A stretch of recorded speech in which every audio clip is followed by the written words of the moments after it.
Hello दोस्तों, नमस्कार। Mishra science centre में मनीष मिश्रा आपका स्वागत करता है। आज हम लोग देखने वाले हैं 12th केमिस्ट्री का सॉल्यूशन नाम के चैप्टर का अगला सीरीज यानी कि अगला टॉपिक, जो कि आपके सामने होगा क्वथनांक में उन्नयन।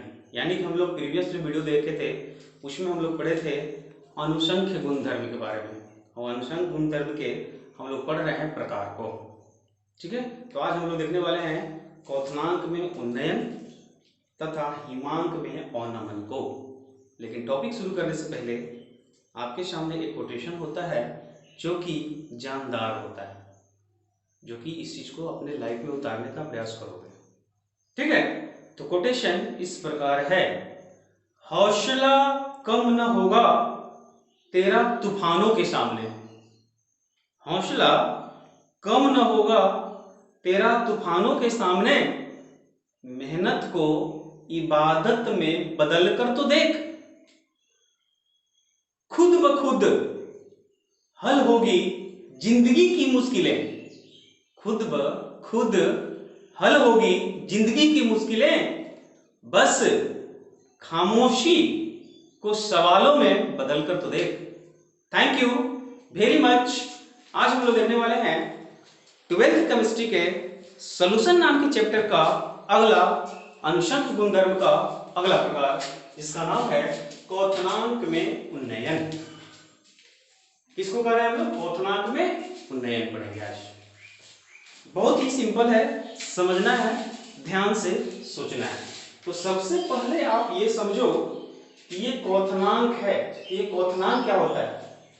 तो क्वथनांक एक्चुअली होता है किसी द्रव का क्वथनांक जो है वह बिंदु का ताप होता है जिस पर उसका वाष्प दाब वायुमंडलीय दाब के बराबर हो जाता है।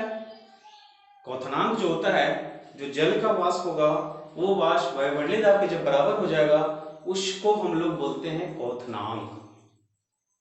ठीक है, क्वथनांक बोलते हैं। क्वथनांक में उन्नयन, ये चीज हमको समझ में आया कि उन्नयन क्या है। तो हम लोग क्या करते हैं, सबसे पहले क्या करते हैं कि एक शुद्ध द्रव का क्वथनांक को जानते हैं कि जल का वाष्प दाब किस स्थिति में कब जो है क्वथनांक में वाष्प दाब में बदल जाता है, और वाष्प दाब को में क्वथनांक उन्नयन। उन्नयन का मतलब होता है वृद्धि। उन्नयन का मतलब क्या होता है? वृद्धि। यानी क्वथनांक में वृद्धि कब होगी, ये चीज को हम लोग को जानना है। तो सबसे पहले क्या करेंगे कि कोई अवाष्पशील पदार्थ को लेंगे और उस अवाष्पशील पदार्थ को किसी द्रव में मिलाते हैं। तो मिलाने के कारण जो द्रव का वाष्प दाब होगा उस वाष्प दाब में कमी कर देगा। तो वो वाष्प दाब को जब हम मिलाते हैं, सपोज मान लो कि जल है और उस जल में हम लोग नमक को मिलाते हैं। तो नमक को मिलाने के बाद जैसे ही हम नमक को मिलाते हैं, अवाष्पशील पदार्थ को मिलाते हैं, तो मिलाने के बाद वो जल का वाष्प दाब में क्या हो जाएगा? कमी हो जाता है। क्यों? क्योंकि ये जो नमक है, जो अवाष्पशील चीज है, वो जाकर के लेयर बना लेता है, जिसके कारण इसका वाष्प दाब क्या हो जाता है? कम हो जाता है। ठीक है, अब यहाँ पे इस जो विलयन तैयार होगा उस विलयन का जो वाष्प दाब होगा वो वायुमंडलीय दाब के बराबर होगा। अब जब बराबर करने के लिए हम लोग को क्या करना पड़ेगा? अधिक टेम्परेचर को बढ़ाना होगा। जैसे ही अधिक टेम्परेचर बढ़ेगा, यानी कि विलयन का जो क्वथनांक होगा, जो शुद्ध विलायक का क्वथनांक होगा, दोनों में जब कंपेयर करेंगे तो इसका वाष्प दाब क्या होगा? बढ़ जाएगा। और बढ़ना ही होता है क्वथनांक का उन्नयन। क्या होता है? बढ़ना ही होता है क्वथनांक का उन्नयन। ठीक है, तो इसको बाई ग्राफ हम लोग देख लीजिए, बहुत आसान है। इस चीज को आप अन्यथा नहीं लोगे, आसानी से समझोगे दोस्त। ठीक है, मान लो कि ये आपका वायुमंडलीय दाब है।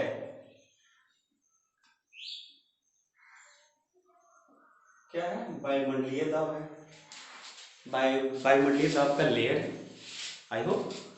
और यहां पे ये जो है जल का वाष्प दाब है, फाइनल। ये जो स्थान है किसका है? जल का वाष्प दाब है। अब यहाँ पे सवाल ये उठता है कि जल का वाष्प दाब वायुमंडलीय दाब के बराबर कब होगा? तो हम जैसे जैसे इसको हीट करते हैं तो हीट करने के बाद क्या होगा? ये 100 डिग्री सी पर जाकर के वायुमंडलीय दाब के बराबर हो जाता है। ठीक है, तो जल का वाष्प दाब वायुमंडलीय दाब के बराबर हो गया, तो इसको हम लोग क्या बोलेंगे, T naught B. T B B का मतलब होता है बॉइलिंग, ठीक है, और नॉट का मतलब हो गया वायुमंडलीय वाष्प दाब शुद्ध जल का, शुद्ध विलायक का इसको बोलेंगे। तो जो टीबी नॉट होगा वो शुद्ध द्रव का क्वथनांक है, यानी कि ये 100 डिग्री पर जाकर के उबलता है। तो यहाँ लिखेंगे टी नॉट बी जो होगा वो क्या होगा, शुद्ध द्रव का क्वथनांक है। समझिए आसानी से, ठीक है। अब यहाँ पे क्या कर रहा है कि जैसे ही इस जल के वाष्प दाब में, यानी इस जल में, शुद्ध जल में हम लोग क्या मिलाते हैं, ठोस अवाष्पशील चीज को मिला देते हैं। तो मिलाने का मतलब क्या होता है, उसके वाष्प दाब में कमी हो जाता है, यानी कि जो जल का वाष्प दाब है उससे क्या होगा, नीचे आ जाएगा। सीधी सी बात है, जब नीचे आएगा यानी कि यहाँ पे स्थिति ये बनता है, और यहाँ से क्या होगा, जैसे ही हम ठोस अवाष्पशील को मिलाएंगे तो मिलाने के बाद क्या होगा, द्रव का विलयन हो जाएगा, और ये द्रव का विलयन जो होगा वो क्या होगा, NaCl। मान लो मिला देते हैं कि NaCl है, तो ये जो होगा वो विलयन का लेवल है, यानी विलयन का वाष्प दाब है, विलयन का वाष्प दाब है। और ये विलयन जो है बना है आपका किससे, द्रव, द्रव प्लस ठोस, ठोस विलय जिसको बोलेंगे, और ये विलय है NaCl का। उदाहरण ले लिए हम लोग, NaCl मिला दिए। तो मिलाने के बाद अब यहाँ पे क्या होगा कि विलयन का वाष्प दाब जल के वाष्प दाब में कमी हुआ, क्यों, जब इस चीज को हम लोग ठोस अवाष्पशील चीज को मिलाने के बाद ये कमी हो गया। तो इसको हम लोग वायुमंडलीय दाब के बराबर करना है, तो क्या करना होगा, अधिक टेम्परेचर लगाना होगा, यानी कि अधिक टेम्परेचर देंगे तो इसका जो स्थिति होगा, कब होगा वायुमंडलीय दाब के बराबर, तो ये 100 डिग्री पर हो रहा था, तो ये क्या हो रहा था, अब यहाँ पे 105, 110, 120 डिग्री पर होगा। तो इसको हम लोग टीवी से डिनोट करते हैं। क्या चीज डिनोट करेंगे, टीवी से करते हैं। और ये टीवी जो है आपका विलयन का क्वथनांक है। क्या है, विलयन का क्वथनांक है, ठीक है। अब यहाँ पे हम लोग यही देख रहे हैं कि जो टीवी है, टीबी ग्रेटर है टीबी नॉट से। ग्रेटर कब है, क्योंकि हमको यहाँ पे इस विलयन का ज्यादा टेम्परेचर लगाना है, तो टीबी क्या होगा, टीबी नॉट से ज्यादा होगा, ठीक है। तो चेंज अगर पूछा जाए कि चेंज इन बॉइलिंग पॉइंट क्या होगा, तो डेल टीबी बराबर, अगर हम पूछें कि दोनों को कंपेरिजन करेंगे तो दोनों के बीच का चेंज क्या होगा, तो यहाँ पे जो चेंज होगा वो टीबी जो होगा वो माइनस टी नॉट बी होगा, काहे कि बड़ा से छोटा में हम घटा देंगे, ठीक है। तो change in temperature in boiling point जो होगा वो क्या होगा, टीबी माइनस टीबी नॉट, ठीक है। अब यहाँ पे सवाल उठ रहा है कि ये टीबी माइनस टीबी नॉट क्या चीज को दिखा रहा है, तो ये मोललता को दिखा रहा है। मोललता में क्या होता था, मोललता में होता है कि जो विलय होते हैं, जो विलयन होता है उसका जो है मात्रा और विलायक की मात्रा, यानी कि विलायक का मात्रा, हाँ विलायक का मात्रा दोनों जो है गर्म करते हैं टेम्परेचर पर, वो मोललता को दिखाता है। तो मोललता को यानी कि चेंज इन विलयन माइनस दिस, और ये क्या चीज को दिखा रहा है, मोललता को दिखा रहा है। अगर आप मोललता पढ़े होंगे तो बहुत आसानी से इस चीज को समझ रहे होंगे। तो टीबी माइनस टीबी नॉट क्या होता है, आपका मोललता। तो यहाँ पे हम लोग कह सकते हैं कि टीबी चेंज इन टीबी, यानी डेल्टा टीबी जो होगा वो समानुपाती होगा किसका, एम का, और एम जो है आपका मोललता को दिखाता है, यानी इसमें उपस्थित जो मात्रा होंगे, यानी मोल अंश की जो मात्रा होगा, विलेय और विलायक का जो मात्रा होगा वो इसको बताता है, ठीक है। अब यहां से जैसे ही समानुपाती टर्म को हटाएंगे तो डेल टीबी जो होगा समानुपाती हटाएगा तो क्या जुट रहा था, कांस्टेंट टर्म, और ये कांस्टेंट टर्म हम लोग जोड़ेंगे के बी से केबीएम, और ये जो केबीएम है इस केबी को हम लोग बोलते हैं, क्या बोलते हैं, क्वथनांक उन्नयन स्थिरांक। क्या बोलेंगे, क्वथनांक उन्नयन स्थिरांक बोलेंगे दोस्त, ये कांस्टेंट टर्म है। Kb क्या है आपका? क्वथनांक उन्नयन स्थिरांक है, और यही क्वथनांक स्थिरांक जो है आपका क्या कहलाता है? क्वथनांक में उन्नयन कहलाता है। डेल टीवी जो है क्या कर रहा है? वृद्धि को दिखाता है। तो वृद्धि दिखा दिए हम लोग बहुत आसानी से। एक बार फिर से इसको समझिए ताकि आपको समझ में आ जाए, यानी कि आप लैंग्वेज को पढ़ोगे। क्वथनांक, किसी द्रव का क्वथनांक बिंदु वह ताप है जिस पर उसका वाष्प दाब वायुमंडलीय दाब के बराबर होता है। वाष्प दाब किसके बराबर होगा? यानी जो द्रव है, द्रव का जो क्वथनांक होगा वो क्वथनांक क्या होगा? वायुमंडलीय दाब के जो बराबर होगा, तो वो क्या कहलाता है? क्वथनांक कहलाता है। और ये जो है वायुमंडलीय दाब के बराबर हो जाता है। ठीक है। दूसरा क्या लैंग्वेज में पढ़ते हैं कि जब किसी अवाष्पशील पदार्थ को किसी द्रव में मिलाया जाता है, ये आपका शुद्ध द्रव है, और इस शुद्ध द्रव में हम लोग कोई अवाष्पशील पदार्थ को मिला दिए।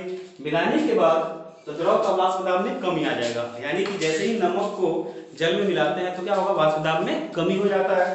अतः वाष्प दाब वायुमंडलीय दाब के बराबर होने में, यानी कि इसके बराबर होने में हम लोग को अधिक टेम्परेचर देना होता है।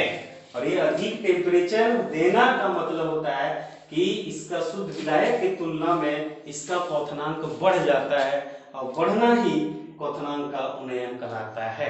यानी कि यहाँ पे 100 डिग्री में हो रहा था, यहाँ आपका 105 से 110, 115, 20 भी हो सकता है, इतना डिग्री लग रहा है। तो इसका जो स्थिति होगा, यहाँ से यहाँ तक का डिफरेंस हुआ, वो क्या दिखा रहा है? इतना वृद्धि को दिखा रहा है, क्वथनांक की वृद्धि को दिखा रहा है। और ये क्वथनांक का वृद्धि ही क्या कहलाता है? आपका क्वथनांक का उन्नयन कहलाता है। तो यहाँ पे वृद्धि है, उन्नयन। ठीक है, आई होप इस चीज को समझ गए। डेल टीवी दोनों के बीच का difference TV minus TV not, यानी बड़ा से छोटा, और ये दिखाता है मोललता को, और मोललता में उपस्थित मोल अंश, विलेय तथा विलायक। और इस चीज को हम लोग एम से डिनोट किए, और एम जो है समानुपाती हटा तो केबी है। अब केबी क्या दिखा रहा है? क्वथनांक उन्नयन स्थिरांक को दिखा रहा है, और यही आपका वृद्धि को दिखा रहा है। ठीक है, आई होप कि आपको ये चीज समझ में आया। अब इसका हम लोग ग्राफ देखते हैं कि क्या होगा। इसका स्क्रीनशॉट खींचिए, इसके बाद हम लोग ग्राफ देखते हैं। चलिए ठीक है, अब मिटाते हैं इसको।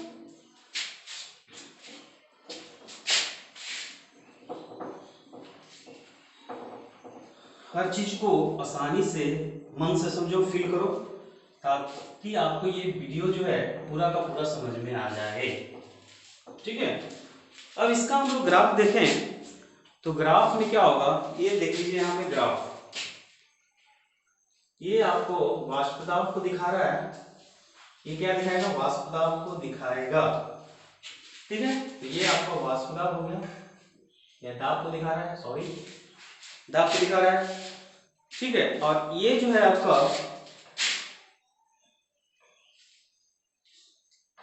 दिखा रहा है उपस्थित जो आपका तापमान है उसको दिखा रहा है। तो यहाँ पे लिख लो तापमान, या ताप लिखो डायरेक्टली, फाइनल। अब सवाल ये उठ रहा है कि मान लो कि कोई बिलियन है, और उस बिलियन का वृद्धि का स्थिति, ये आपका वायुमंडलीय दाब की स्थिति है मान लो, और ये जो है इस स्थिति पर उपस्थित है, और ये जो है ये है आपका बिलियन में वृद्धि, यानी कि बिलियन का स्थिति को दिखा रहा है। शुद्ध बिलियन, बिलियन लिख लो, बिलियन है फाइनल। अब यहाँ पे क्या दिख रहा है कि जो क्या हो रहा है कि जो बिलियन होगा, सॉरी विलायक है, ये विलायक है, शुद्ध विलायक जिसको बोलेंगे। शुद्ध विलायक जो है इस बिंदु पे है, और इस बिंदु पर हम लोग को पता है कि जैसे जैसे ये वायुमंडलीय दाब है, दाब की स्थिति है। अब क्या कर रहा है कि जैसे जैसे टेम्परेचर बढ़ेगा वैसे वैसे शुद्ध विलायक जो है वायुमंडलीय दाब के बराबर होगा। आप इस चीज को गौर करो, मन से देखो, तन से देखो दोस्तों, ताकि आपको पूरा पूरा समझ में आए। ठीक है, तो यहाँ पे शुद्ध विलायक की स्थिति है, और ये जैसे जैसे टेम्परेचर बढ़ेगा वैसे वैसे ये वायुमंडलीय दाब के बराबर होगा। तो जैसे ही बराबर होगा इसका स्थिति बना ये। ठीक है, ये किसको दिखा रहा है? शुद्ध विलायक को दिखा रहा है, यानी कि टी नॉट पी को दिखा दिया। आई होप कि आप समझ रहे हो। ठीक है, अब इसमें क्या करें? शुद्ध विलायक में हम लोग को क्या मिलाना है? कोई अवाष्पशील चीज को मिला देते हैं, तो मिलाने के बाद इसका जो वाष्प दाब होगा वो वाष्प दाब में कमी हो जाएगा। क्या होगा? कमी होगा। तो ये जो स्थिति है वो विलयन की स्थिति है। ठीक है। अब क्या करना है, जैसे जैसे टेम्परेचर बढ़ेगा तो ये वाष्प दाब जो है, ये वाष्प दाब में क्या होगा? वृद्धि होगा। दिस ये विलयन की स्थिति है, तो इसको ज्यादा टेम्परेचर की आवश्यकता होगी। ठीक है। तो ये क्या चीज को दिखा रहा है? टीवी को दिखा रहा है। अब यहाँ पे हम लोग यही देखें कि ये दोनों के बीच का जो डिफरेंस है, उस डिफरेंस को हम लोग बताएंगे। ये दोनों को जो डिफरेंस है वो डिफरेंस है डेल टीवी, और यही डिफरेंस जो है हम लोग यहाँ पे दिखा देंगे।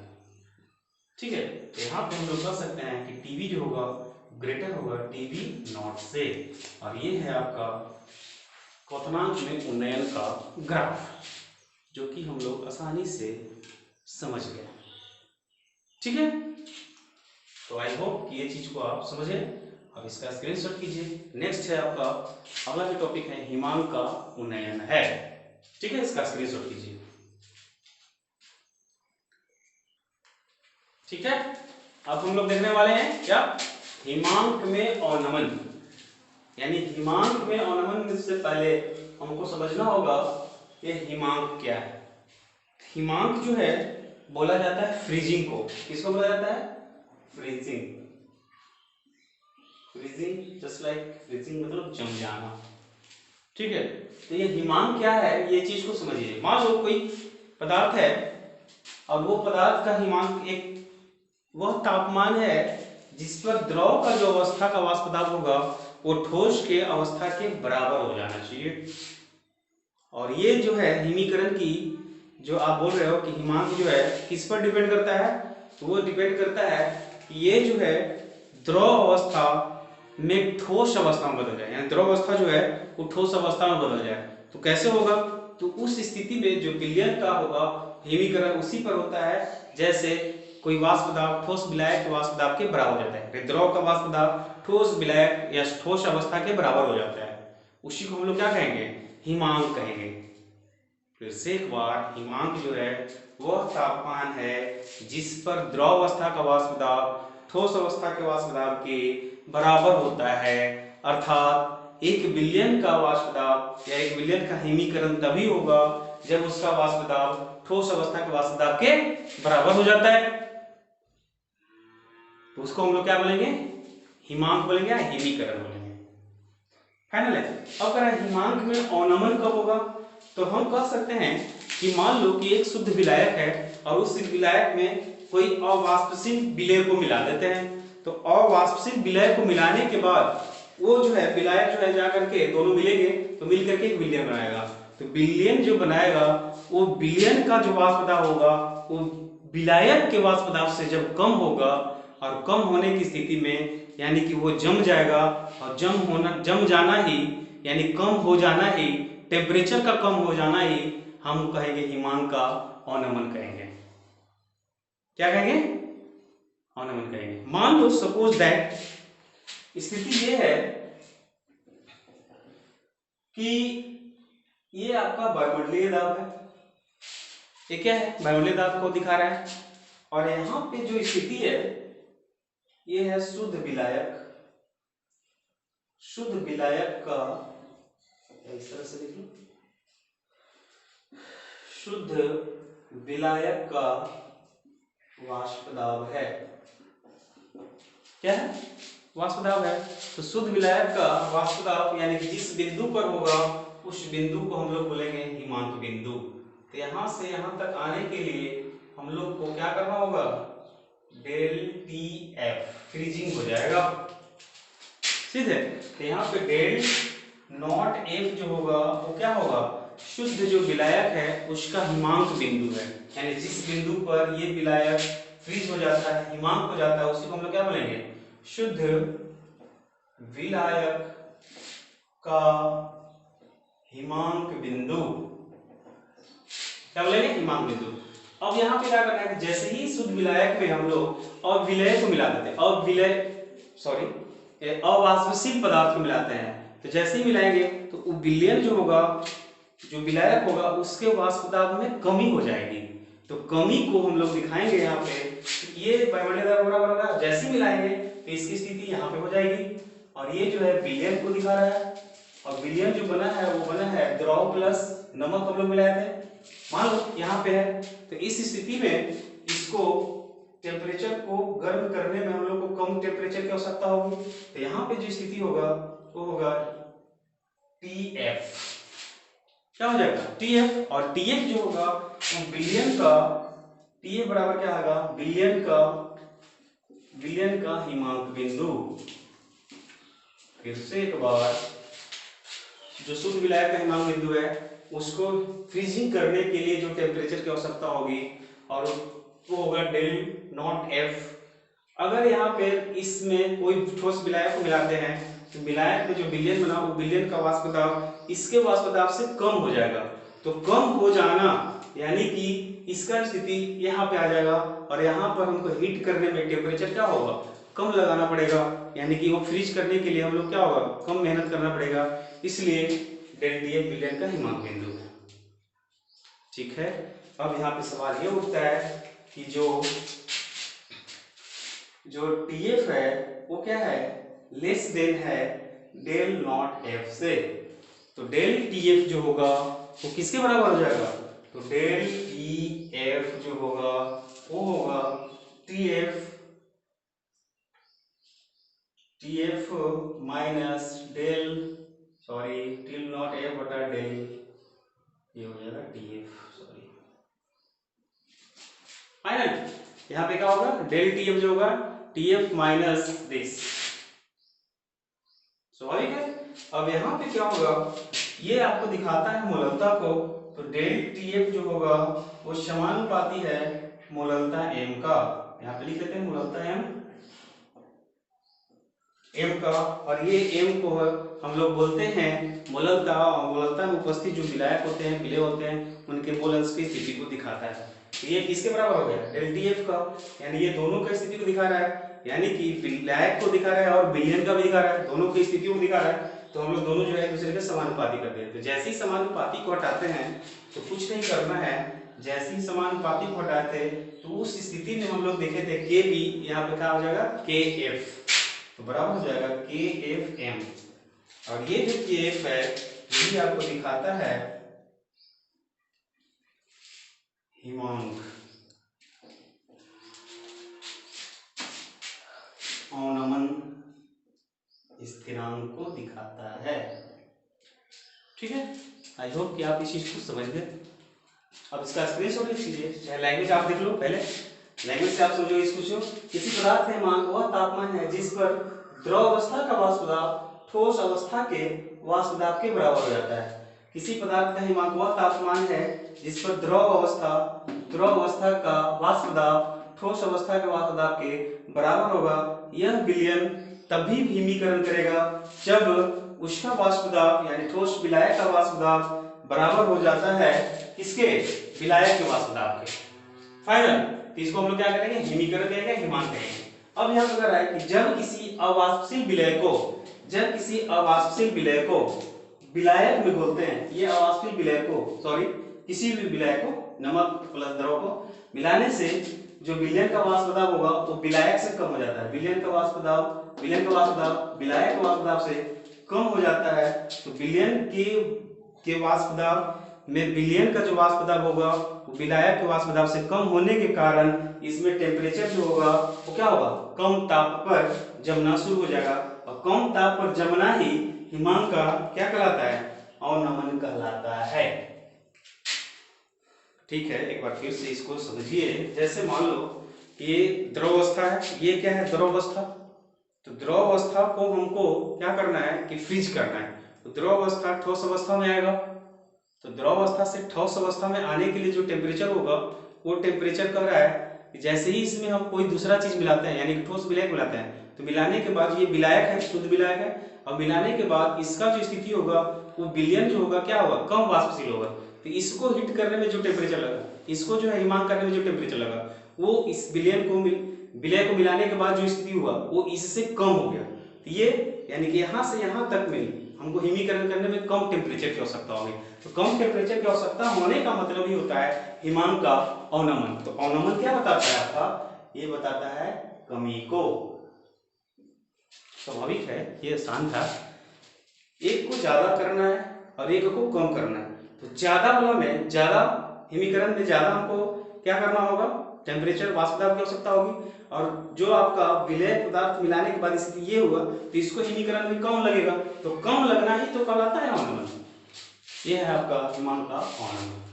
ठीक है, इसका स्क्रीनशॉट कीजिए, इसके बाद इसका हम लोग ग्राफ देखेंगे और उस ग्राफ से आप आसानी से इस चीज को समझ जाएंगे।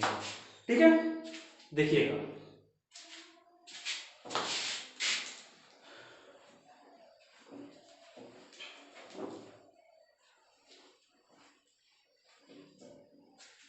देखिए ये ग्राफ है, मान लो स्थिति ये है, कोई शुद्ध विलायक है, वो शुद्ध विलायक मान लो इस स्थिति में है। ठीक है, शुद्ध विलायक कहाँ है, यहाँ पे है। अब यहाँ पे हम लोग क्या कर रहे हैं कि टेम्परेचर को कम कर रहे हैं। कम कर रहे हैं का मतलब उसका जो स्थिति होगा वो शुद्ध विलायक का स्थिति 30 होगा। इसको हम लोग बोलेंगे शुद्ध विलायक। क्या बोलेंगे, शुद्ध विलायक। अब जैसे ही आप शुद्ध विलायक में किसी अवाष्पशील ठोस को मिलाते हैं, तो जैसे ही ठोस को आप मिलाते हैं तो ठोस मिलाने के बाद इसका जो आपका वाष्प दाब होगा, जैसे ही आप ठोस मिलाए तो इसके वाष्प दाब में कमी हो जाएगी। क्या हो जाएगा, कमी हो जाएगा। तो कमी ही तो आपका हिमीकरण है। ये आपका ठोस विलायक है, सॉरी ठोस पदार्थ, फाइनल। अब यहां पे कर सकते हैं या ठोस विलायक भी बोल सकते हो, ठोस विलायक लिखो, जो भी लिखना है लिख लें, कोई दिक्कत नहीं है, मक्खन है। अब यहाँ पे क्या हो रहा है, जैसे ही हम इस चीज को क्या बोले कि शुद्ध विलायक में कोई ठोस पदार्थ को मिलाएं तो मिलाने का स्थिति क्या होगा, कम हो गया। तो इसका जो स्थिति बना, ये स्थिति ये बना, और मिलाने के बाद जो स्थिति बना वो स्थिति ये बना। अब यहाँ पे सवाल उठ रहा है, सवाल उठ रहा है कि कितना का अंतर है, कितना का अंतर है। तो जो अंतर है ये है आपका 20 का अंतर, और इसको बोलेंगे डेल टी एफ। और यही डेल टी एफ जो है आपको बताता है del F del naught F. दोनों के बीच का अंतर क्या बुलाता है, हिमांक का अवनमन। ये है आपका तापमान और ये है आपका दाब और ये बना आपका ग्राफ। आई होप कि आप इसको समझ गए। अब यहाँ पे क्या करो कि जो विलयन है उस विलयन की स्थिति को यहाँ पे रखो, और ये विलयन का स्थिति जैसे जैसे टेम्परेचर कम होगा वो स्थिति 30 हो जाएगा। ठीक है, तो ये स्थिति आपको क्या दिखा रहा है, हिमांक को दिखा रहा है। फिर से एक बार ग्राफ को समझिए। शुद्ध विलायक, शुद्ध विलायक का स्थिति ये था, जैसे ही इसमें ठोस विलायक को मिलाया तो मिलाने के बाद जो है विलयन बना, और विलयन का स्थिति ये था। तो इसको क्या करा, हिमीकरण करने के लिए हमको टेम्परेचर की कम आवश्यकता हुई, तो ये यहाँ आकर के मिला। मिलने के बाद ये जो है आपका ग्राफ बन गया, और दोनों के बीच का जो अंतर था वो डेल टी एफ था, और ये ही तो है आपका कम टेम्परेचर जो दिखाता है हिमांक का अवनमन। क्या दिखाता है, हिमांक का अवनमन। तो आई होप कि आपको ये टॉपिक समझ में आया। नेक्स्ट वीडियो में हम लोग या नेक्स्ट टॉपिक जो लेकर के आएंगे नेक्स्ट वीडियो में वो होगा अनुषंग गुणधर्म का लास्ट टॉपिक, जो कि हम लोग परासरण दाब के रूप में देखेंगे। ठीक है, तो अगर ये वीडियो पसंद आया होगा तो लाइक करो, कमेंट करो, जहां भी दिक्कत होगा तो आप बताओ कमेंट से। ठीक है, थैंक यू वेरी मच, मिलते हैं हम लोग नेक्स्ट वीडियो में। धन्यवाद।